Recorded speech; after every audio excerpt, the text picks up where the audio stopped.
Hello everybody, I'm Ard, and welcome to another episode of Minecraft Enigmatica 2 Expert. Today, we're going to go do something foolish that may cost me hours or days worth of work, but I'm completely out of excuses at that point. Because today, it's time to try to finish Mekanism, which only has the fusion reactor remaining. Now, I could just create these items, which are not hard to make because materials are not what's holding me back on this, and call it good, but I might as well just make the fusion reactor since I've never done it before. But because I've never done it before, this could actually prove to be humongously problematic. So let's do it in small parts. And the first thing we need to do is make the evaporation towers for brine. And from what I understand, the best place to do that is actually in the end, because otherwise you have to worry about the day-night cycle and weather stopping it from producing your fuel. Alright, so here I am in the end, near the city I had originally sacked in, where I've been digging up crushed endstone for a while. I've stopped doing that because we're now producing it.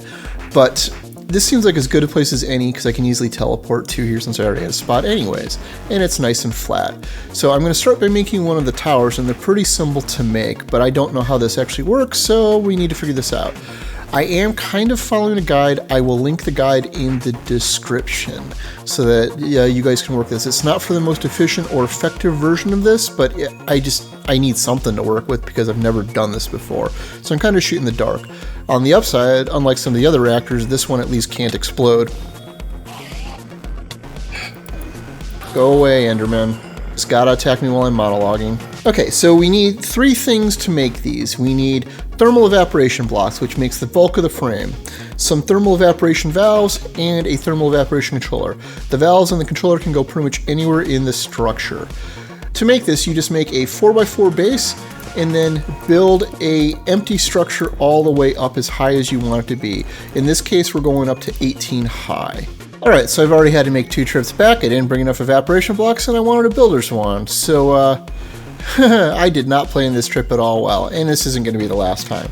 So as you can see, I built the tower. It's 18 tall. I put the controller and the valves on the bottom down there, and if we look inside the controller, you can see that it's formed, it's 18 tall, and it's heating up. So now we need to pump some water in it, and then clone it 2 more times. And to do this, I'm going off script from the instructions I've read a little bit to try something just based off of what we have for Enigmatica. I'm going to try to use the dense infinite water source. I may need to actually make a kitchen sink, but we'll try this first because it does generate quite a bit of water.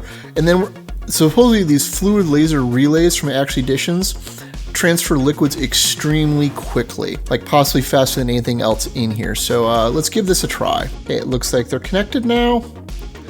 And I do see water coming in, and wow, quite a bit of brine. It does look like we are beating it, so this should fill up.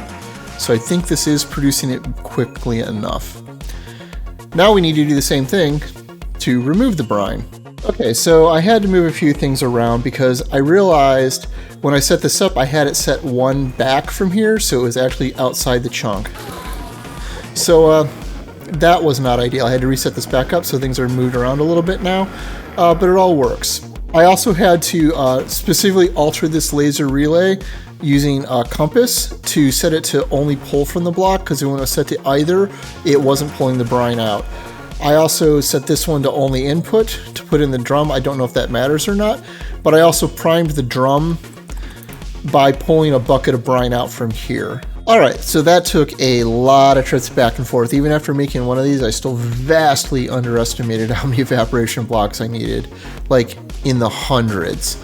These 3 back here are doing water into brine, which then feeds over into this other tower that is turning the water into lithium, and that's filling up that drum right there. The next step is to pass the lithium into the rotary condensator and then into the solar neutron activator to create the tritium we need as one of the power sources. Alright, I think I've got this set up in a usable fashion now. I also think I'm also significantly overproducing on lithium.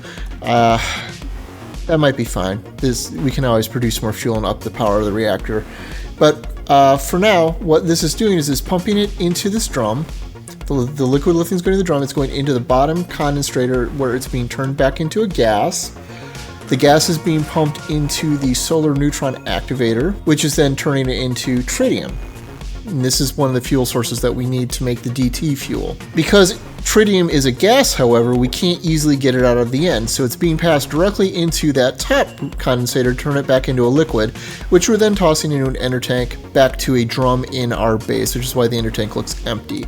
So we're going to have to put another condensator on the other side to turn it back into a gas, but this at least lets us cross dimensions. So I think this ends the segment where we are in the end, because the rest of this is no longer dependent on weather like this one is because of the solar neutron activator right here. This is what requires it'd be daytime and not raining to work. So I think we're good now. All right, for the next couple steps, I think I'm just gonna build it right here behind my void resource miner enclosure, where these windmills are, because these windmills I already know are self-contained in a single chunk, because that's how I set it up to begin with. And I don't really need the power from these. These don't generate that much in the scheme of things. So, bye-bye windmills. Alright, so I cleared out all the windmills and set up our tritium back over here, passing it back through the rotary condensator to turn it back into a gas. I also set up the deuterium processing over here. So what you need to do is you need to set up a varying number of electric pumps. The official mechanism documentation says it takes 4 to keep the electrolytic separator working, but the guide I said says 6. So I'm going with 4 for now. We'll see how that works. Now, that said, before you turn these on, you absolutely want to make sure you have the filter upgrade in. This is what makes heavy water. This is actually not listed in JEI at all, but it's not hard to make, but nothing tells you that this is what makes heavy water. And if you don't do it, it's going to fill up with normal water, and then you're going to have to make a fluid trash can and empty it out, which is exactly what I had to do. And then put speed and energy upgrades inside of it. Once you've done that, the electrolytic separator will create deuterium and oxygen, and you want to dump the oxygen because we don't need it here. Although I could probably put it to another use elsewhere, but I'm not going to. And obviously put upgrades in this, which I haven't done yet. But having done that, we now have the means to make both fuels that we need for the fusion reactor. Alright, so the next thing we need to do is prep the igniter for the reactor. That was the Hohlraum that we made forever ago. We need to fill this with DT fuel. The trick is we aren't making DT fuel directly. We're going to be passing the tritium and the deuterium in directly into the fusion reactor, and it's going to combine there. So what we need to do is make a chemical infuser to make the fuel. And this is where I had an actual real scare that I was about to get hard blocked, because I opened up the chemical infuser and completely mistook this for a different machine, so I didn't actually look at this. And then noticed that it takes this infused diamond and got very scared because it's come from RF tools, which we haven't really done yet. And then saw all these dimensional shards that it takes. And then looked inside my storage and realized I had 2,000 of them because it's coming out of my industrial foregoing laser, so we are actually okay. So let me put this together, hook up these 2 fuel sources, and charge this up.